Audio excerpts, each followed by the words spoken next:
বিএনপির আদর্শ, মূলনীতি এবং গঠনতন্ত্র সম্পূর্ণ ভিন্ন। আওয়ামী লীগ গণতন্ত্র হরণ করেছে, ভোটাধিকার হরণ করেছে। বিএনপি সবচেয়ে বড় স্টেক হোল্ডার এখন বাংলাদেশের রাজনীতিতে, এবং নির্বাচনে হলে বিএনপি জিতে আসার সম্ভাবনাই সবচেয়ে বেশি, কারণ এখনও পর্যন্ত আওয়ামী লীগের চলে যাওয়ার পর আপনারা সবচেয়ে বড় অবস্থানে।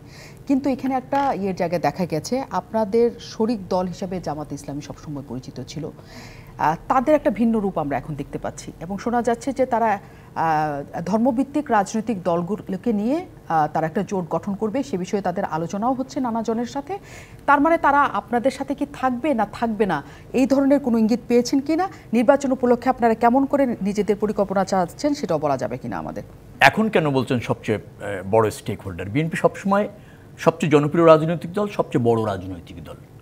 হ্যাঁ, আপনি বলতে পারেন যে দ্বিতীয় অবস্থানে আওয়ামী লীগ ছিল, তাদের একটা নিকৃষ্টতম গণঅভ্যুত্থানে পতন হওয়ার পর একমাত্র রাজনৈতিক শক্তি, বৃহত্তর শক্তি আপনি বলতে পারেন। সেই জায়গা থেকে ঠিক আছে। এখন জামাতে ইসলাম, তার আদর্শ ভিন্ন, মূলনীতি ভিন্ন, গঠনতন্ত্র ভিন্ন। বিএনপির আদর্শ, মূলনীতি এবং গঠনতন্ত্র সম্পূর্ণ ভিন্ন। বিএনপি জাতীয়তাবাদী দর্শনের রাজনীতি করে, জামাতে ইসলাম তাদের দর্শনের রাজনীতি করে। হ্যাঁ, সরকারের বিরুদ্ধে আমরা ঐক্যবদ্ধভাবে আন্দোলন করেছি। একটা সময় জামাত আওয়ামী লীগের সাথেও জোটবদ্ধ হয়ে আন্দোলন করেছে। আওয়ামী লীগ গণতন্ত্র হরণ করেছে, ভোটাধিকার হরণ করেছে। আপনি ধরেন যে কোনো মূল্যে রাষ্ট্রযন্ত্র ব্যবহার করতে ক্ষমতায় থাকতে চাইছে, নির্বাচনী ব্যবস্থা দখল করে নিয়েছে, অব্যাহতভাবে ক্ষমতায় থাকতে চেয়েছে। তার বিরুদ্ধে আমাদের জাতীয় ঐক্যবদ্ধভাবে সব রাজনৈতিক দল, সব শ্রেণী পেশার মানুষ ঐক্যবদ্ধ হয়ে আমরা কিন্তু সংগ্রাম করেছি। সেই জায়গা থেকে জামাতে ইসলামের সাথে আমাদের একটা সখ্যতা বলতে পারেন ছিল, একটা জোট ছিল। লক্ষ্য ছিল একই, যে গ্রহণযোগ্য নির্বাচন ব্যবস্থা, অর্থাৎ ক্রেডিবল যেটা নির্বাচন আর কি, সেই নির্বাচন ব্যবস্থা প্রতিষ্ঠিত করা। ভোটের ভিত্তিতে বাংলাদেশের সরকার হবে, জনপ্রতিনিধি হবে, সে বিষয়ে আমরা একমত হয়েছিলাম, আন্দোলন সংগ্রাম হয়েছে। এখন ধরেন সেই ঐক্য কতটুকু থাকবে সেটা সময় বলে দেবে।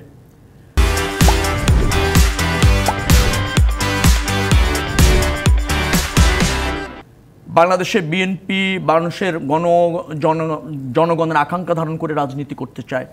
পরিবর্তিত পরিস্থিতি, বিদ্যমান পরিস্থিতি বিবেচনায় রেখে একটা রাষ্ট্র বিনির্মাণ করতে চায়, নতুনভাবে, নতুন আঙ্গিকে, নতুন স্বপ্ন নিয়ে, তাই তো, কল্যাণ, জনগণের সমৃদ্ধ নিশ্চিত করতে চায়। তো সেই জায়গায় তো দ্বিমত থাকতেই পারে। জামাতের আদর্শ নিয়ে রাজনীতি করবে, জনগণের কাছে যাবে, ভোট চাইবে, নির্বাচিত।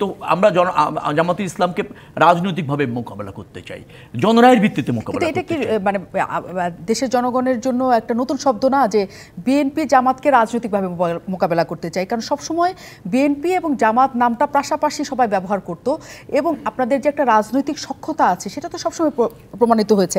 আমি প্রশ্নটা করেই শেষ করি। 2018-তে যখন বিএনপি নিবন্ধন ছিল না নির্বাচনে যাওয়ার, আপনারা আপনাদের প্রতীকটা পর্যন্ত তাদের দিয়েছিলেন যাতে তারা টিকে থাকতে পারে কোনোভাবে। কিন্তু এখন যখন সুদিন এসছে, তখন হঠাৎ করে এই বিরোধিতা কেন? মানে কোনো কি আপনাদের সাথে সবসময় একমত ছিল জামাতের সাথে বিএনপি এটা তো হবে না। 96-এ জামাত আমাদের থেকে বেরিয়ে গিয়ে আলাদা নির্বাচন করেছে, আমাদের বিরুদ্ধে আন্দোলন সংগ্রামও করেছে। আচ্ছা, তো আবার ধরেন 2018 কথা যেটা আপনি বলছিলেন, জামাত নির্বাচনে থাকতে চেয়েছে, এবং জামাতের রাজনীতি নিষিদ্ধ ছিল না, নিবন্ধন নিষিদ্ধ ছিল, যার ফলে আমাদের ওখান থেকে 20-22 জন প্রার্থী তারা হয়েছে। কারণ আমাদের যে রাজনৈতিক ভীষণ ছিল, আমরা এখন যেমন 31 দফা আছে ধরেন আমরা দিয়েছি, সেই 31 দফার সাথে যদি জামাত একমত হয়, জোটগতভাবে নির্বাচনও হতে পারে। আবার ধরেন জোটগতভাবে নির্বাচন না হয়ে যদি স্বতন্ত্রভাবে সবাই নির্বাচন করে, জোটগতরে সরকারও থাকতে পারে, সে সুযোগও আছে। অর্থাৎ যারা বিএনপির রাষ্ট্র বিনির্মাণের যে চিন্তা, জনগণের ভোটাধিকার, সুশাসন, জবাবদিহিমূলক সরকার, জনরায়ের ভিত্তিতে ক্ষমতায় গিয়ে আমরা যেটা করতে চাই, তার সাথে যারা একমত হবে, বিএনপি রাজনীতির সাথে তারা জোটবদ্ধভাবেও থাকতে পারবে, আবার ধরেন সরকারও থাকতে পারবে, সে জায়গায় দ্বিমত নাই। কিন্তু আমরা আবার একই সাথে যে কোনো রাজনৈতিক দল তার আদর্শ নিয়ে, তার ভিশন নিয়ে, তার করণীয় নিয়ে রাজনীতি করুক, সে বিষয়ে আমাদের কোনো দ্বিমত নাই। আমরা সেটাকে রাজনৈতিকভাবে এবং জনগণকে সাথে নিয়ে ফেস করতে চাই, জনমতের ভিত্তিতে, জনরায়ের ভিত্তিতে ফেস করতে চাই। এখন ধরেন আমরা তো দেখেন ইতিমধ্যেই 31 দফা দাবি দিয়েছি, রাষ্ট্র কাঠামোগত সংস্কার, সরকারের সংস্কার, রাজনৈতিক দলের সংস্কার। এখন বিচ্ছিন্নভাবে অনেক রাজনৈতিক দল সংস্কারের কথা বলছে, কিন্তু দেখবেন সেটা আমাদের ওই 31 দফা দাবির মধ্যেও আছে। জামাত ওই সময়ে আমাদের যখন জোট সরকার জোটগতভাবে আন্দোলন করছিলাম, আমরা নতুন করে 12 দলীয় জোট হলো, আবার আগের 18 দলীয় জোট ছিল, 62 দলেরও একটা ঐক্য হয়েছে, কারণ আওয়ামী লীগের বিরুদ্ধে করতে হয়েছে, সব মতের মানুষ, সব শ্রেণী পেশার মানুষকে নিয়ে করতে হয়েছে, কারণ জনগণ এবং রাজনৈতিক আদর্শের ঐক্য ছাড়া ওই ধরনের একটা ফ্যাসিস্টের মানে দমন করা যাচ্ছিল না, পতন করা যাচ্ছিল না।